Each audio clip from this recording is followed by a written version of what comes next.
Shalom, Bapak Ibu, Saudara yang terkasih dalam Tuhan, kita bersyukur oleh kemurahan Tuhan, kita dapat memuji, menyembah, memuliakan Tuhan. Pada pagi hari ini kita bersyukur,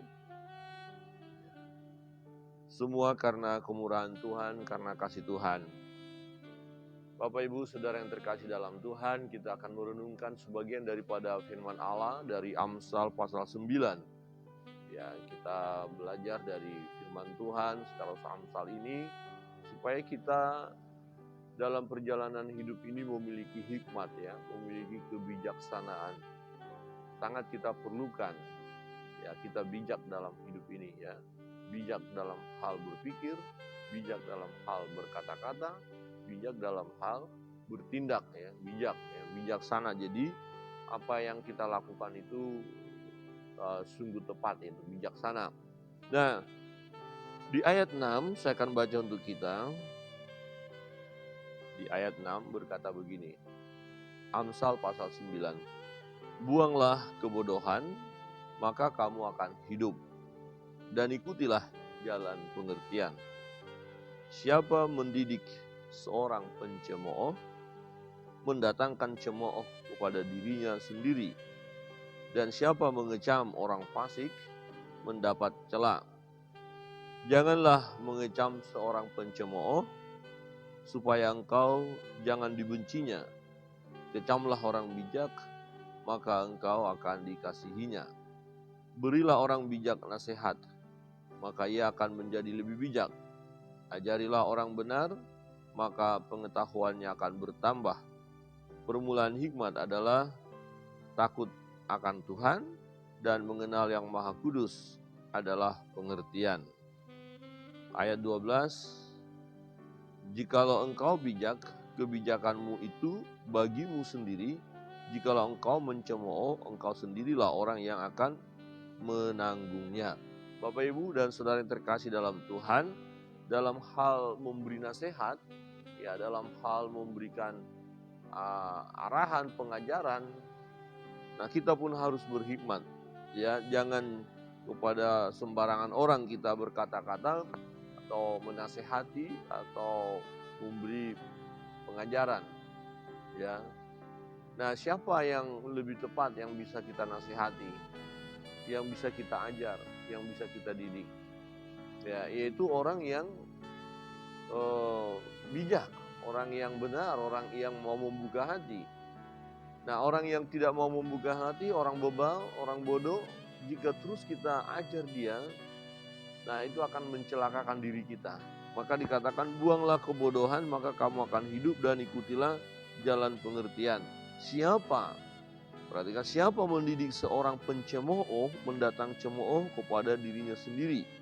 Siapa mengecam orang fasik, mendapat cela. Jadi ada orang fasik, ya, orang bebal, orang yang tidak mau dikasih tahu, ya, orang yang maunya dirinya sendiri, apa yang dia inginkan, ya, orang yang tidak mau berubah. Nah, orang ini akan menjadi bumerang bagi kita jika kita mengajari dia, jika kita mendidik dia, jika kita menasehatinya. Jadi kalau seorang pencemooh, ya, apapun yang kita berikan, apapun yang kita sampaikan tidak akan dia terima. Dia akan balas, dia akan balik. Misalnya kita berkata begini, dia melakukan kesalahan, ya, misalnya berdusta, kemudian kita katakan, hai sahabat, janganlah engkau berdusta. Wah, dia bisa balas, emangnya kamu siapa? Emangnya kamu sudah orangnya benar? Emangnya kamu gak pernah berdusta? Nah gitu. Ini orang bebal, itu orang fasik, gak bisa dikasih tahu, ya. Kemudian ada dia melakukan kesalahan, kita nasihati, sahabat, saudaraku, jangan lagi lakukan itu. Emangnya kamu siapa? Ngurusin dirimu sendiri aja deh, jangan urusin saya. Ya, kalau kita tahu tipe orang ini, lebih baik diamkan aja. Kenapa? Kalau kita beri nasihat, kalau kita beri pengajaran, tidak bakalan masuk. Ya, jadi kita jangan terlalu seperti pahlawan, ya, mau menasihati semua, mau mengajari semua kepada seseorang, tapi hasilnya apa? Itu bisa membalas, ya. Kita akan menyusahkan diri kita sendiri. Nah, saudara yang terkasih dalam Tuhan, jangan mengecam seorang pencemooh supaya engkau jangan dibencinya. Jadi orang-orang pencemooh itu, orang-orang fasik itu, orang-orang yang bebal itu, ya kalau kita terus nasihati, dia akan balas, dia akan benci kita. Ya dia tidak suka. Nah ada orang-orang yang tidak suka dinasihati. Ada orang yang tidak suka diberi pengajaran. Ya, maka kalau kita terus nasihati dia akan tidak senang terus, dan dia akan bisa menjadi orang yang membenci kita, marah kepada kita. Nah, jadi kalau kita terus menasehati, nah justru kita yang menjadi orang yang tidak bijaksana. Saudara, sahabat, adakah kita pernah melakukan hal seperti itu? Ya kita berjuang seperti seorang pahlawan, tapi kita salah. Kenapa? Kesalahannya di mana? Kita tidak kenal orang itu. Nah, kalau memang orang itu orang fasik, orang pencemooh, ya orang bebal, orang yang tidak mau dikasih tahu, tapi kita terus kasih tahu, justru di sini kitalah orang yang nggak berhikmat. Ya, kita telah mencelakakan diri kita. Jangan mengecam seorang pencemooh supaya engkau jangan dibenci. Kecamlah orang bijak, maka engkau akan dikasihinya, ya. Jadi ada perbedaan antara ya pencemooh, orang fasik, ya orang bebal ini dengan orang yang bijak. Nah, jadi kita harus melihat dulu ketika kita hendak menasehati seseorang, lihat orang ini tipenya apa, kebiasaannya gimana. Kita kan kenal orangnya. Oh ini orangnya nggak pernah deh, dari dulu nggak pernah, kalau dikasih tahu paling dia marah. Ini nggak pernah nurut. Ini tipe orang ini, aduh kalau dia omongin langsung dia balas lagi. Kadang-kadang nyerang. Kalau kita tunjukkan kesalahannya dia malah nyerang kita. Emangnya kamu nggak pernah salah? Ya emangnya kamu sudah benar, kau sudah hebat. Nah, kadang-kadang dia balas lagi, ya urusin aja dirimu sendiri ya. Nah, seperti itu. Dan itu akan menimbulkan sakit hati kita dong. Kita nasihati dia, kita beritahu yang benar kepadanya, dia malah balas, dia malah kembali dia caci maki dan tidak suka sama kita. Ya. Jadi kalau orangnya begini kita terus nasihati, siapa yang salah? Ya siapa yang tidak bijaksana? Ya akhirnya kita yang tidak bijaksana. Jadi jangan kita sembarangan juga memberi nasihat ya, supaya jangan mencelakakan diri kita. Bukan berarti kalau gitu kita nggak perlu dong nasihatin orang, perlu. Tapi lihat siapa yang mau dinasihati. Kalau begitu nggak perlu dong kita ngajarin dia, perlu. Kita perlu mengajari, tapi siapa orang yang perlu kita ajari. Jadi harus perhatikan. Nah kalau kita terus ngajarin orang yang nggak mau belajar, ngajarin orang yang nggak mau menerima pengajaran kita telah buang-buang energi. Ya kita menyia-nyiakan waktu yang ada. Saudara yang terkasih dalam Tuhan, kita perlu berhikmat dalam hal memberi nasihat, memberi saran, atau menegur orang lain. Lihat orangnya, apakah orang ini orang yang bisa dinasehati atau tidak. Saudara yang terkasih dalam Tuhan, perhatikan di sini, siapa mendidik seorang pencemooh, mendatangkan cemooh kepada dirinya sendiri. Akhirnya kita sendiri yang mengalami kesusahan ketika kita mendidik orang ini. Mengecam orang fasik mendapat celah. Jadi kita nasihati, balas dia, balik dia, bahkan bisa dituduh hal yang lain. Ya bisa misalnya kita nasihati dia malah ya dia balik fakta, ya kita malah orang yang diserang balik ya gitu ya. Nah ini orang-orang fasik. Kalau orang-orang fasik seperti ini ya susah, nggak usah perlu dinasihati dia. Ya didoakan, bolehlah doakan ini Tuhan jam orang ini ya. Sebab memang modelnya begitu. Ya kitanya yang nanti akan repot, susah kita jadinya. Nah ini kebenaran firman Tuhan mengungkapkan hal itu kepada kita, dan itu fakta. Itu kenyataan kalau kita nasihati orang yang jenisnya ini, jenis orang yang bebal, jenis orang fasik, orang yang nggak mau dikasih tahu, kita terus mau kasih tahu, aduh kita yang repot. Kita bisa ya tertekan juga ya, kita jadi perasaan juga gitu ya. Jadi lebih baik udahlah doain aja gitu ya. Nah siapa dong yang harus kita nasihati, yang kita ajari? Nah ketika kita hendak memberi pengajaran, hendak memberi nasihat, ya orang bijak. Nah perhatikan di sana, kecamlah orang bijak, maka engkau akan dikasihinya. Ya, kecamlah orang bijak. Jadi kalau orang bijak itu, ya kita nasihati ketika dia salah, dia akan berterima kasih. Dia senang, terima kasih Pak, terima kasih Ibu sudah nasihati saya. Nah, ini orang bijak ini kalau orang seperti ini bagus, dia akan mengalami perubahan. Saudara, ada orang dinasehati dan berkata, ngapain kamu nasihati saya? Nah, nasihatin aja orang lain. Saya enggak perlu kau nasihati. Nah, ini tipe orang bebal, ya, susah.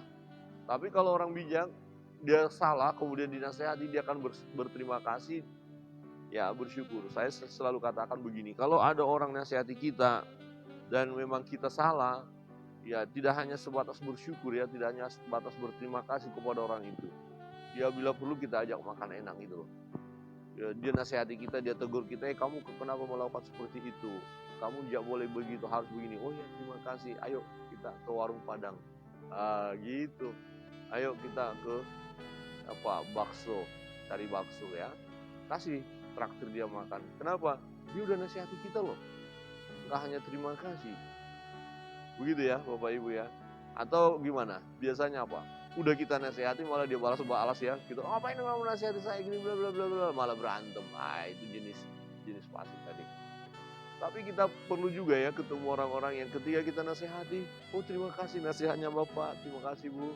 Ya kita mampir dulu ke babi guling gitu ya. Kita mampir dulu, kita makan enak. Ini baru ini orang bijak. Ya. Jadi orang bijak kalau dinasehati, ya dia akan semakin bijak, dia semakin mengerti. Nah tapi pada umumnya orang nggak suka dinasehati. Pada umumnya loh. Berarti pada umumnya orang-orang nggak mau bijak. Ya, kalau udah dinasehati benar-benar salah, bahkan ada orang dinasehati dia udah salah, dia balik, dia putar situasi dan berkata, ya ngeles istilahnya gitu ya. Jadi dia membuat merasa dirinya tidak bersalah waktu itu. Oh enggak Pak, enggak Bu, enggak teman, gini macam-macam. Nah ini jenisnya ini nggak bisa, ini nggak bakalan dapat menjadi orang bijaksana orang ini, karena dia selalu berdalih. Ya hampir sama dikatakan dengan itu orang bodoh tadi itu ya. Saudara yang terkasih dalam Tuhan, kecamlah orang bijak, maka engkau akan dikasihinya. Dan sebaliknya juga ya, dari sisi yang berbeda. Tadi kalau kita yang menasehati, tapi kalau kita yang dinasehati, jadilah kita orang bijak. Jadi kalau kita dinasehati, terimalah, maka kita semakin bijak. Bersyukur kepada orang-orang yang siap menasehati kita. Kalau ada orang-orang yang tanggap dengan kita, yang memberi perhatian kepada kita, maka dia nasihati kita. Ingat sekali lagi, orang-orang yang menasihati kita, orang-orang yang menasihati saudara adalah orang-orang yang peduli dengan saudara, yang memperhatikan saudara. Ya, kalau orang itu nggak peduli dengan kita, lu mau apa ya terserah kan. Emang gua pikirin, ya terserah lu. Mau hancur itu urusan kamu, nggak ada urusan dengan saya. Ya, tetapi kalau orang itu punya perhatian kepada kita, dia, saudara, sahabat, jangan begitu. Nanti kamu celaka. Orang ini punya perhatian kepada kita. Dan dia mau mencoba supaya kita tidak mendapat celaka. Nah, bukankah kita harusnya berterima kasih? Kita harus berkata, terima kasih sahabat, terima kasih om, tante, bapak, ibu yang sudah menasihati saya. Jadi perhatikan garis bawah ini. Orang-orang yang menasihati kita adalah orang-orang yang memberi perhatian kepada kita. Orang yang peduli kepada kita. Orang yang mengasihi kita. Amin. Wow, ini perlu kita pegang ini. Kadang-kadang kita begitu benci itu orang itu tukang nasihat itu. Coba awas. Kalau kamu salah dikit lah. Justru sebaliknya. Orang yang suka nasihati dituduh orang yang terlalu cerewet. Begitu. Susah itu orang itu. Ngomong jangan ini, jangan itu, begini. Ini siapa yang salah? Kita salah. Kalau ada orang nasihati kita, selalu kita cap dia orang yang kalau bapak itu ada, kalau ibu itu ada, pastilah ini harus begini, ini harus begini, cara begini. Padahal kan ngajarin. Dia lihat kita salah, kemudian diajarin yang begini loh, yang begini loh. Dan kalau orang ini datang, ya misalnya orang ini datang yang suka nasihat, terus kita datang lagi dia. itu tukang nasihat itu. Nah kita yang salah berarti. Padahal harus senang. Terima kasih Bapak sudah datang. Kami senang. Kenapa? Jika Bapak melihat kami salah, Bapak selalu menasihati kami, menjelaskan kepada kami. Dan ini menjadikan kami pintar, bijaksana. Nah itu, jadi kalau ada orang yang menasihati saudara, menasihati kita, bersyukurlah. Terima kasih sudah dinasihati. Maka kita adalah orang yang bijak. Perhatikan, dikatakan ayat 9. Berilah orang bijak nasihat, maka ia akan menjadi lebih bijak. Ajarilah orang benar, maka pengetahuannya akan bertambah. Ya, dari sisi kita kalau kita mau mengajar, cari orang-orang yang bisa diajar. Cari orang-orang yang bijaksana, yang bisa dinasehati. Orang itu kita nasihati. Nah, dari sisi kita yang dinasehati, jadilah bijak. Bijaknya di mana? Terima nasihat, terima pengajaran. Supaya kita semakin pintar, supaya kita semakin berpengetahuan, supaya kita semakin bijaksana, supaya kita akhirnya memiliki hikmat. Seseorang akan memiliki hikmat ya seiring dengan pengalaman, kesiapan menerima didikan. Secara khusus tentu hubungan dengan Tuhan ya. Dan semakin dia membuka diri untuk dibimbing, diajari, dinasehati, maka orang ini akan semakin bijaksana. Jadi orang yang baik, yang membuka hati kepada pengajaran, dia akan semakin memiliki hikmat. Ya, dia semakin memiliki hikmat, dia semakin mengerti arti kehidupan ini. Dan akhirnya dia nanti menjadi orang yang juga memiliki hikmat untuk memberi pengajaran kepada orang lain. Kalau hari ini kita banyak menerima nasihat, hari ini kita banyak menerima pengajaran, dan kita membuka hati untuk itu. Dan akhirnya kita memiliki hikmat. Nah kemudian waktunya pun ada bagi kita untuk mengajar orang lain lagi. Supaya orang lain pun memiliki hikmat. Jadi begitu terus. Ya berputar. Bapak ibu saudara yang terkasih dalam Tuhan. Perhatikan di ayat 12 dikatakan, jika engkau bijak, kebijakanmu itu bagimu sendiri. Jikalau engkau pencemooh, engkau sendirilah yang akan menanggungnya. Jadi perlu kita menjadi orang yang bijaksana. Ya kalau kita bijak, itu untuk kita. Jadi kalau ada orang lain menasihati kita supaya kita jadi orang bijak, bukankah kita bersyukur? Terima kasih sudah menasihati saya. Terima kasih om, tante, sudah terus tidak jenuh-jenuh menasihati saya, membimbing saya. Sehingga saya menjadi orang yang bijak. Nah kalau kita menjadi bijak dikatakan, jika engkau bijak, kebijakanmu itu bagimu sendiri. Kebijakan kita bagi kita akan membawa kebahagiaan bagi kita. Akan membawa sentosa bagi kita. Bukan untuk orang lain. Akhirnya kita tenang. Misalnya kita punya persoalan yang luar biasa. Beban kita berat. Tapi karena kita sudah memperoleh hikmat tadi, kita bijaksana. Akhirnya kita mampu menghadapi persoalan itu dengan baik dan benar. Orang-orang yang tidak memiliki kebijakan, ya tidak memiliki hikmat, ketika dia diperhadapkan dengan persoalan, pergumulan yang besar, dia tidak mampu menghadapinya. Nah, dia stres berat, ya depresi bisa, dan akhirnya bunuh diri. Nah itu, karena dia tidak memiliki hikmat, ya tidak memiliki kebijakan, kebijaksanaan dalam hal menghadapi persoalan. Tapi kalau kita bijak, kebijakanmu itu bagimu sendiri. Oh akhirnya kita tahu, oh saya bisa menghadapi persoalan ini. Saya harus melakukan A, B, C, D, dan seterusnya. Nah dari mana kebijakan kita dapat? Karena ada orang-orang yang mengajar kita, ya menasehati kita, memberikan arahan kepada kita. Ya bahkan ada orang-orang yang memberi disiplin kepada kita. Itu semua membuat kita semakin bijak. Nah orang bijak kalau mendapatkan didikan, dia semakin bijak. Berbeda dengan orang fasik, orang pencemooh tadi. Dia tidak akan dapat apa-apa. Ya, kadang-kadang hanya menyesal di kemudian hari. Iya ya, waktu itu kan om itu kan berkata begini, jangan begini. Tapi ya saya nggak dengar. Nah sekarang hancur hidup saya kan begitu.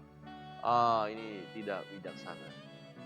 Saudara yang terkasih dalam Tuhan, kita perlu memiliki hati yang bijak. Ya, apakah Bapak Ibu Saudara pernah diberi nasihat oleh seseorang? Nah, apakah ketika diberi nasihat, coba lihat, Adakah diri kita saat itu sebagai orang bijak atau orang yang pencemooh, orang bebal? Ya, mungkin kita berkata, kadang-kadang saya jadi orang bijak, saya mau terima nasihat. Kadang-kadang saya begitu kaku dan tidak mau menerima nasihat. Kadang-kadang saya jadi orang yang pencemooh. Ya, ini suka duka ya, atau terus bergantian ya. Tetapi sebaiknya kita harus terbuka kepada setiap orang yang menasihati kita. Ya, karena mereka memberi perhatian kepada kita dan tujuannya adalah untuk kita. Ketika kita akhirnya bijak, kebijakan itu untuk kita. Saudara yang terkasih dalam Tuhan, mari kita berjuang bersama untuk menjadi orang yang berhikmat, menjadi orang yang bijaksana. Nah, memang inti daripada supaya kita bijak ya adalah takut akan Allah. Permulaan hikmat, ya 10, permulaan hikmat adalah takut akan Tuhan dan mengenal yang Maha Kudus adalah pengertian. Jadi kita cinta Tuhan, kita belajar firman, ya kita berserah kepada Allah, mau belajar firman. Dan ketika ada orang-orang yang menasihati kita, yang menegur kita, membimbing kita, mengarahkan perjalanan kita, ya meluruskan apa yang salah yang kita lakukan, mari kita buka hati juga. Dan kita mau berkata, terima kasih sudah menasihati saya. Terima kasih sudah menjadi sahabat bagi saya, sudah menjadi mentor bagi saya. Terima kasih sudah menjadi pembimbing rohani bagi saya. Kita harus berterima kasih. Ya, dan akhirnya kita bijak.